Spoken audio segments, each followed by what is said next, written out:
El arte de la guerra, por Sun Tzu, parte 12, notas.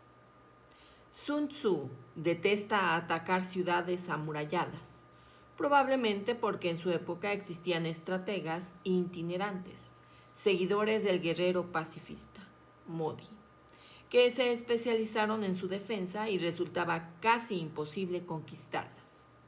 En el libro atribuido a su estratega, el Mozi, no se describe con todo detalle las maneras de hacer frente a los asedios.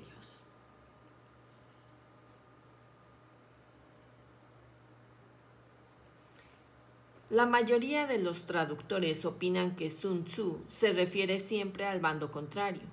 Es mejor vencer en la guerra sin destruir el estado enemigo. Sin embargo, Roger Ames cree que Sun Tzu aplica la primera parte de la comparación al estado propio y la segunda al enemigo. Lo mejor es conservar nuestro estado intacto y lo segundo mejor es destruir el estado enemigo. Es decir, lo importante es obtener la victoria. Pero si además nuestro estado queda intacto, es excelente. Se puede interpretar a sí mismo de manera indeterminada, sin aludir específicamente a uno de los bandos. Lo mejor es mantener un estado intacto. Destruirlo es menos bueno. Esta solución es más interesante desde el punto de vista estratégico.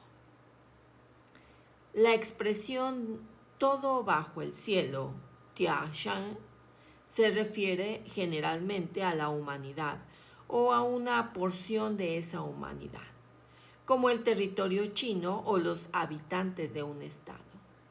A veces tiene un sentido más amplio y alude a toda la naturaleza. En este caso sería equivalente a la expresión todo el mundo. Tras insistir en cómo se debe hacer una guerra y el orden de preferencia en los métodos que se han de emplear, Sun Tzu parece revelarnos que todos estos consejos no se basan en la benevolencia o la compasión, sino en el egoísmo. Si hacemos lo que nos recomienda, nuestro ejército permanecerá intacto y conservaremos nuestras riquezas. Es decir, se trata no tanto de no dañar al enemigo, sino debilitarnos a nosotros mismos. Sun Tzu insiste en la idea de vencer sin luchar, sin destruir, lo que quizá no demuestra un sentimiento humanitario de la guerra, pero sí al menos que el autor no tiene un gusto desmedido por lo malo y la violencia. En definitiva, si se puede ganar una guerra sin que se desviva a nadie, es lo mejor que puede suceder.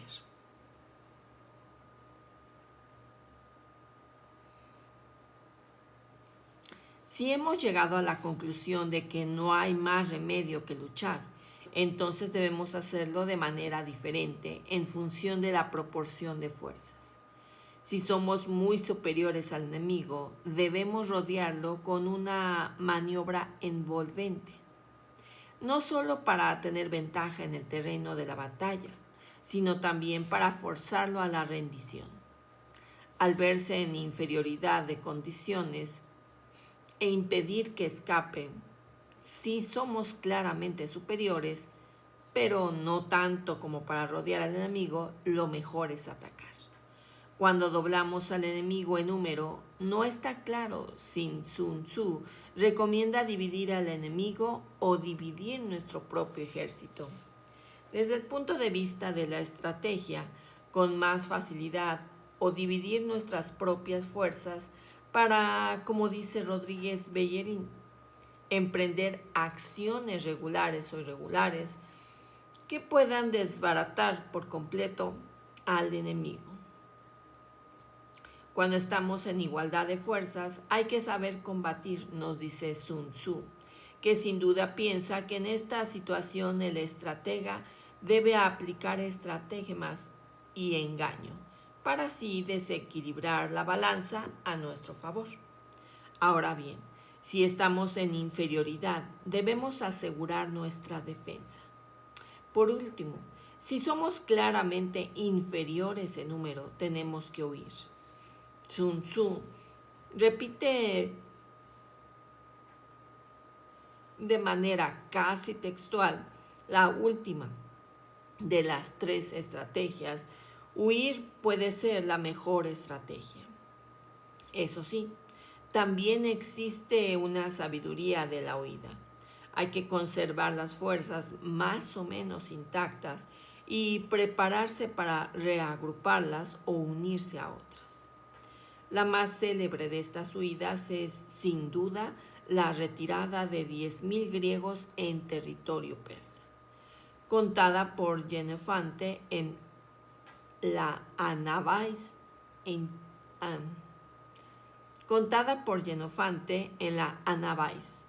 En China, la epopeya nacional es la Larga Marcha, en la que el ejército comunista, rodeado por las fuerzas nacionalistas, escapó del cerco rodeando más de 9.000 kilómetros en 370 días. Para Sun Tzu, en el campo de batalla, el único que manda es el general, quien no debe recibir órdenes de nadie, ni siquiera del soberano, quien al no ver lo que sucede en el campo de batalla, no puede decidir qué hacer en cada momento. En los ejércitos modernos, con el desarrollo de las comunicaciones, la presencia del soberano e incluso de los generales en el terreno de batalla se volvió cada vez menos necesaria y a finales del siglo XIX empezó a convertirse en algo excepcional. Además, la precisión de las nuevas armas de fuego ponían en riesgo mucho mayor la seguridad del gobernante. Hay que tener en cuenta que ya para la época de las guerras napoleónicas, Bonaparte era casi el único que dirigía personalmente las batallas. Por otra parte, es interesante el rechazo al pensamiento por analogía que presenta Sun Tzu. No es lo mismo gobernar un reino que dirigir un ejército. Esto se puede aplicar a los políticos y economistas de salón, que aseguran que dirigir la economía de un país es como dirigir la economía de una familia, o que gobernar un país es igual que gobernar una comunidad de vecinos. Es cierto que puede haber similitudes, pero también hay enormes diferencias. Lo que puede ser excelente en la familia o la comunidad de vecinos puede resultar sencillamente inaplicable en una ciudad o un estado. La idea es, por supuesto, diametralmente opuesta a la que se expresa en el Tao Te Ching taoísta. Regir un estado es como freír un pequeño pez. Es importante que las jerarquías se respeten y que no exista arbitrariedad. Se detecta aquí una insinuación acerca de los privilegios de los nobles y los señores feudales, que intentaban imponer sus propias reglas e impedían que en el ejército se reconocieran los méritos auténticos, lo que obligaba al general a contar con aristócratas que no estaban preparados para la guerra. Se ha mantenido la expresión tres ejércitos, San Yun, sin traducir porque no se sabe con seguridad a qué se refiere Sun Tzu. A veces se interpreta como caballería, carros o infantería, pero otras veces como la división del ejército en tres grandes grupos. Las 5 claves para lograr la victoria son las siguientes. Hay que ser capaz de calibrar la situación de ambos bandos y determinar si nos beneficia o perjudica un enfrentamiento directo. Se debe saber manejar tanto tropas grandes como pequeñas. También se ha interpretado como que el general debe saber en qué momento es preferible utilizar una tropa grande y en cuál una pequeña.